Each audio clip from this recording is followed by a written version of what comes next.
자, 그래서 이제 담보대출 중에서 이제 주택을 구입하기 위한 담보대출에는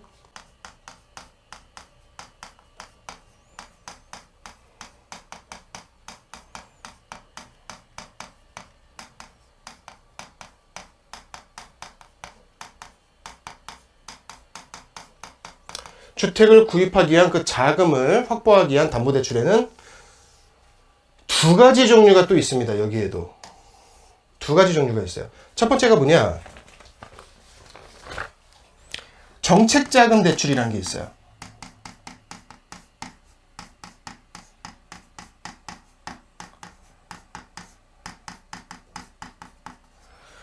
나라에서 해주는 거죠. 쉽게 말하면 나라에서 나라 돈으로 특정한 계층들에게 해주는 거예요. 그러니까 대상을 딱 타깃해가지고 해주는 복지정책의 일종이죠. 그러니까 특정 계층들에게 타깃으로 해주는 거다 보니까 이율이 높아요, 낮아요? 이자가 낮죠, 얘네가. 그 다음에 은행 재원 대출이 있죠.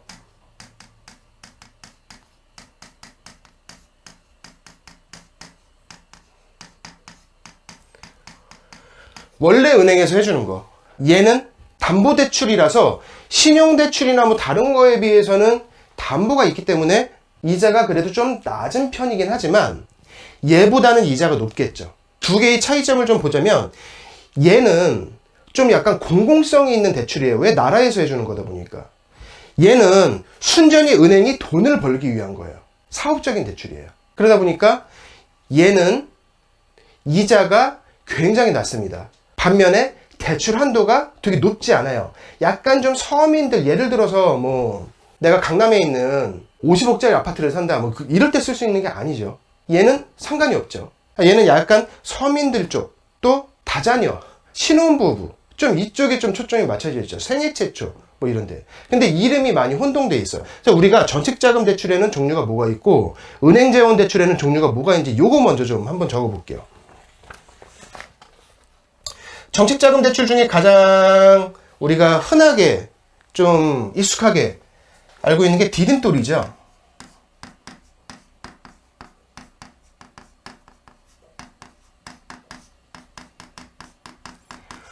이 디딤돌 대출하고 비슷한 이름이 하나가 있어요. 버팀목 대출.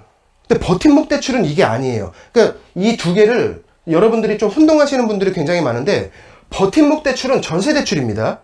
버팀목 대출은 전세자금 대출이고, 디딤돌 대출은 주택구입 자금담보대출이에요.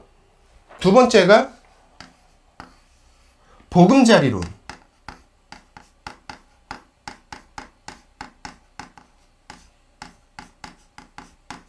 세 번째가 신생아 특례.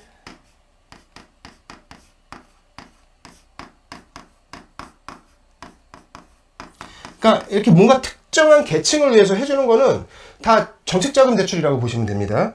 네 번째가 신혼 희망타운.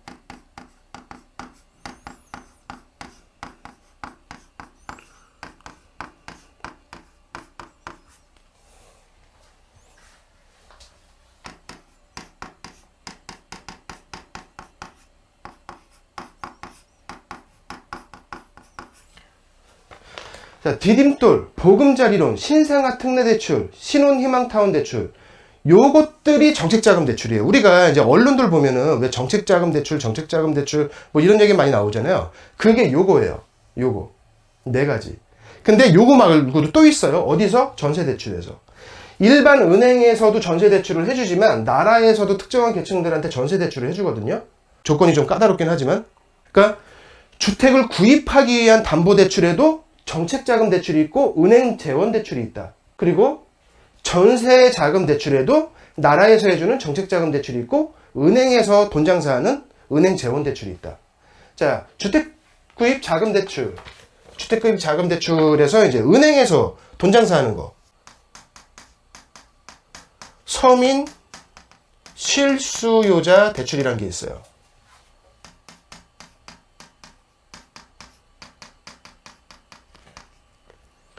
두 번째로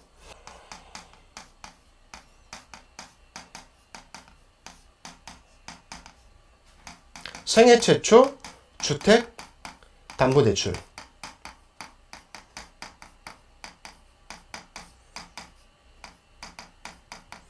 세 번째로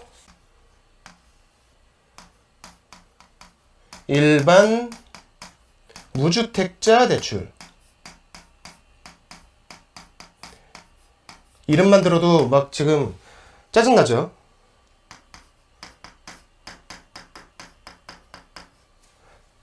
그 다음에 이제 기타, 뭐 은행마다 뭐 다양한 담보대출이 종류가 있습니다. 주택구입 자금 담보 대출 중에서는요.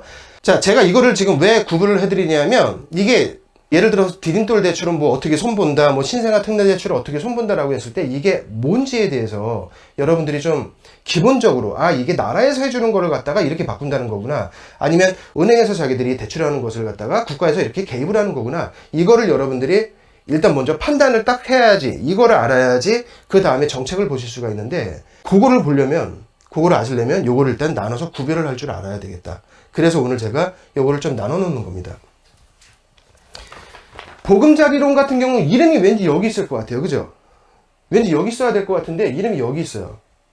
생애 최초 주택담보대출 같은 경우는 왠지 여기 있어야 될 것 같은데 여기 있어요. 은행에서 해주는 거예요. 정책자금대출이 아닙니다. 이쪽에 있어요. 이렇게 여러분들이 정책자금대출엔 이렇게 네 종류가 있다라는 거를 여러분들이 구별을 하시고, 그 외의 것들은 전부 다 은행에서 돈 장사하기 위해서 하는 거다. 이게 국가에서 하는 복지정책 대출이다. 자, 그러면 얘네들은 여기에 비해서 얘네들은 특징이 조건이 굉장히 까다롭겠죠. 조건이 굉장히 까다로운 대신에 이자가 굉장히 저렴하겠죠. 디딤돌 대출 같은 경우는 종류가 되게 많아요.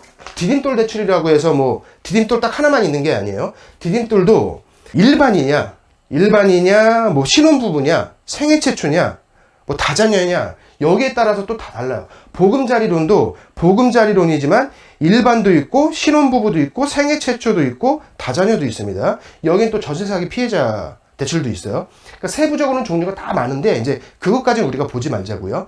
큰 그림만 오늘 보도록 하겠습니다. 특징이 이자가 굉장히 낮다라는 거예요. 디딤돌 대출 같은 경우는 지금 최저금리, 그러니까 우리가 우대금리를 받으면, 최대한 우대금리를 받으면 최저가 1.5%예요. 얘는 지금 3.4%인가? 3.2%네요. 보금자리로는 3.2%. 좀 높죠? 최저금리가 3.2%니까, 우대를 받아도. 그래도 이제 여기보단 싸죠. 기본적으로 여기는 4점 몇 %에서 시작을 해서, 좀 신용도가 좀 안 좋다라고 하면 6점 몇 %까지 올라가니까. 자, 신생아 특례대출. 신생아 특례대출이 제일 저렴합니다. 1.2%예요. 우대금리까지 받으면 최저금리가 1.2%예요. 애 나라. 신생아 특례대출이 그거죠. 이제 2023년부터 출생한 신생아가 있으면 요거를 신청할 수 있어요. 집 살 때. 얼마까지? 4억까지. 4억까지 신청할 수 있습니다. 디딤돌 대출은요, 요것들 중에도 좀 차이점이 있는데, 디딤돌 대출은 일반은 이게 무주택 세대주만 가능하죠.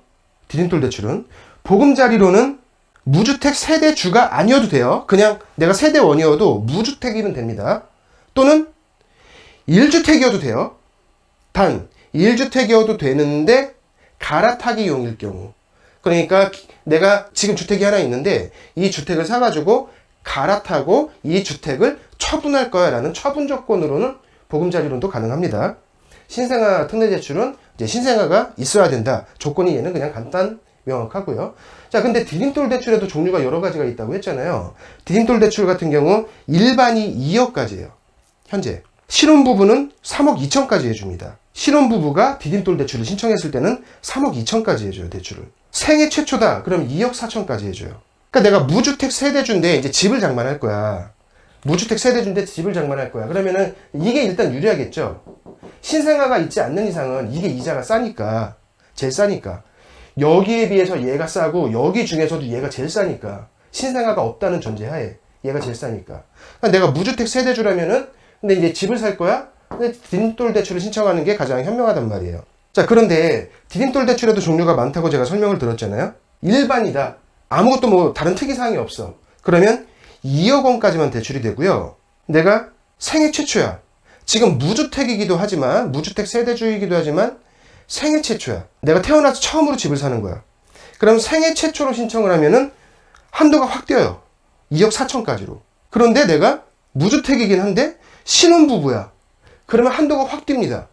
신혼부부일 경우에는 3억 2천만 원까지 해줘요. 자, 이런 식으로 보금자리론도 마찬가지예요. 일반은 아무런 특이사항이 없는 일반 보금자리론을 신청하면은 3억 6천까지 해줍니다. 근데 신혼부부다. 마찬가지 3억 6천까지예요. 생애 최초다. 4억 2천까지 가능합니다. 근데 이제 최근에 여기 하나 생긴 게 이제 전세사기 피해자. 전세사기 피해자가 무주택일 때 내 집을 마련할 때 이제 요걸 해줘요. 또는 1주택인데 갈아탈 때 요거를 해줘요. 4억까지 가능합니다. 무주택자. 자, 이렇게 대출에는 종류가 여러 가지가 있는데 그 중에 담보대출에 부동산 담보대출이 있고 그 중에 주택을 담보대출로 하는 것 중에는 주택을 구입하기 위한 대출도 있고 우리가 살다 보니까 그냥 생활비가 좀 필요해. 갑자기 누가 아파. 이래가지고 생활안전자금으로 대출을 받는 것도 있다. 근데 주택을 구입할 때 받는 대출은 나라에서 받는 대출이 있고 은행에서 해주는 대출이 있는데 은행에서 해주는 대출은 이런 대출이 있다. 나라에서 해주는 대출은 요런 4가지 종류가 있다. 여기서 이제 신혼희망타운은 우리가 사실 볼 필요는 없어요. 신혼희망타운 같은 경우는 우리가 중개업을 하면서 볼 수 있는 대출은 아니죠. 왜냐하면 정부에서 하는 그 신혼희망타운에 청약을 넣어가지고 당첨이 된 사람이 받을 수 있는 대출이기 때문에 일반적으로 우리가 이제 뭐 매매 이런 거에서 볼 수 있는 대출은 아니에요. 특이한 케이스의 대출이죠. 자, 그래서 요 정도 여러분들이 좀 구별을 해 두시면은 나중에 여러분들이 정책을 보시거나 이럴 때 조금 도움이 좀 되실 거예요. 그런데 이제 요게 조금만 더 들어가면은요, 요것들 위주로 좀 볼게요. 조금만 더 들어가면은 특징들이 조금씩 달라요. 디딤돌 대출 같은 경우는 실거주 의무가 있어요. 1년이죠. 신생아 특례에도 실거주 의무가 있어요. 1년이에요. 그러니까 투자 목적으로는 안 된다라는 거예요. 얘네들은 실거주 목적으로만 가능하다. 얘네들은 투자 목적으로도 가능하죠. 근데 나라에서 이 저리로 해주는 정책자금 대출은 투자 목적에서는 안 해준다는 거예요. 실거주를 해준다. 디딤돌 대출하고 신생아 특례 대출 같은 경우는 이 정책자금 대출 자체가 금리가 낮은데도 불구하고 디딤돌이나 신생아 특례는 더 낮죠. 굉장히 거의 뭐 물가 상승률에 비하면 거의 뭐 역행하는 그런 정도의 금리죠. 오히려 이득이죠. 대출을 받을 수 있으면 최대한 받는 게 이득이죠. 자, 그러다 보니까 얘네들 같은 경우는 특정 조건이 하나씩 더 있어요. 뭐가 있냐? 디딤돌 대출 해줄게. 대신 요거 말고 다른 거를 나중에 또 사면 안 돼. 부동산 투자하면 안 돼. 얘도 마찬가지예요. 신생아 특례 대출도. 애를 낳았어? 어우, 좋아. 우리 뭐 저출산 시대에 정말 훌륭한 일을 하셨습니다. 이자를 굉장히 낮춰줄게요. 대신 요 집에서 사세요. 나중에 추가적으로 뭐 부동산 투자를 또 하시면 안 됩니다. 주택 투자를 하시면 안 돼요. 이런 조건이 있어서 디딤돌 대출하고 신생아 특례 대출 같은 경우에는 추가로 부동산을 구입하지 않겠다라는 약정서를 제출해야 돼요. 지금은. 제가 받을 때는 제가 10몇 년 전에 받을 땐 그런 게 없었는데 지금은 그런 게 생겼어요. 자, 그래 대출도 우리가 지금 볼 거는 여기까지만 볼 건데 뭐 추가적으로 조금만 더 말씀을 드리자면은 내가 예를 들어서 무주택 세대주인데 디딤돌 대출 해당 사항이 된다. 신생아가 없어서 디딤돌이 제일 싸니까 요걸 받겠다. 그러면은 일반적으로는 2억인데 생애 최초야. 그럼 생애 최초로 내가 넣어야 되겠죠. 왜? 그럼 한도가 2억 4천까지 올라가니까. 근데 내가 신혼부부야. 신혼부부인데 디딤돌 대출을 받고 싶어. 그러면은 신혼부부로 넣어야 돼요. 신혼부부용 디딤돌 대출. 왜? 한도가 쭉 올라가요. 3억 2천까지로. 일반은 2억. 생애 최초일 경우에 2억 4천. 똑같은 디딤돌이라고 하더라도. 신혼부부일 경우에는 3억 2천으로 올라갑니다. 자, 어쨌든 일반이 2억인데, 아니, 잠깐만. 그러면 2억 갖다 무슨 집을 사? 필요한 거는 5억인데. 그럼 이건 쓸모없는 거 아니야? 아니죠. 이제 우리가 저 집을 사기 위해서, 내가 저 집을 사기 위해서 필요한 자금이 대출을 받아야 되는 게 5억이란 말이에요. 5억이란 말이에요. 그러면은 내가 디딤돌 대출을 신청을 했더니 일반이라서 2억밖에 안 된다. 그럼 디딤돌로 2억 원을 받고, 나머지 3억 원을 여기서 받는 거예요. 그래서 5억을 채우는 거죠. 여러분들 이런 경우에는 이제 근저당권 설정을 나중에 딱 보면 두 건으로 나눠서 근저당이 설정됩니다.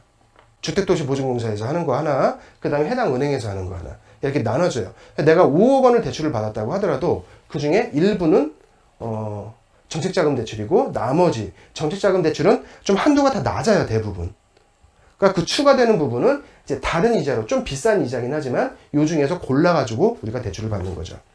자, 요거 여러분들 요 정도만 적어 놓으세요. 정책자금 대출에는 요게 있다. 그러니까 주택구입 자금, 주택구입 목적으로 우리가 돈을 빌릴 때 정책자금 대출에는 요 정도가 있다. 나머지는 다 은행에서 그냥 하는 거다.